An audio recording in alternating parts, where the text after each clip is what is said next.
George was losing his battle with cancer and losing it fast. Exploratory surgery had revealed the extent of it. It had entwined itself around the muscles in his neck, strangling the carotid artery, pinching the nerves vital to his voice and his ability to swallow. Nasopharyngeal cancer, it was called, and the cure rate was, well, practically zero. Radiation, yes, the doctors had tried that, but it had succeeded only in weakening the patient further. So George, in terrible pain, unable to speak, unable to sleep, checked into Mount Sinai Hospital in New York City to die. Now, there was a surgeon at Mount Sinai, Dr. Richard Lewison, who was experimenting with a new anti-cancer drug called Teropterin. His research team had studied the drug's effects only on mice thus far, and the results were alarmingly various. But Dr. Lewison came to the conclusion that more and more researchers are coming to today, mice are mice and people are people. So when he learned that that rare case of nasopharyngeal cancer was in his very own hospital, Dr. Lewison went straight to the patient, described his extracurricular research, and with a warning that Teropterin could either cure him or kill him, he offered the experimental drug to George.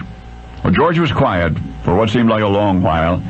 When eventually he spoke, struggling with his crippled larynx to make himself understood, this is what he said: that whether this new drug worked or did not, something would be learned from taking it, something useful perhaps to a lot of people with the same trouble. Now, flushed with hope, Dr. Lewison returned to his research team with the news. He'd anticipated enthusiasm, but what greeted him instead was consternation. Teropterin was not ready for human experimentation, they insisted. "You're going to kill this guy," somebody exclaimed. But George was already dead, Dr. Lewison realized, unless the new drug reversed his cancer. So that very day, June 29, the experimental treatment began. There would be daily injections for 6 weeks, if the patient lasted 6 weeks. Not only did George live to conclude that revolutionary therapy, he improved. His pain subsided. He began eating again and sleeping again. His voice returned, as did most of the 80 pounds he had lost. By August, the enlarged lymph nodes in his neck had returned to normal size. And most wonderful of all, his spirits soared. In September, to a scientific conference in St. Louis, Dr. Lewison reported the dramatic remission of George's cancer. On the 11th, the Wall Street Journal reported joyously that science stood on the brink of a cancer cure, citing the triumph of an anonymous patient in New York.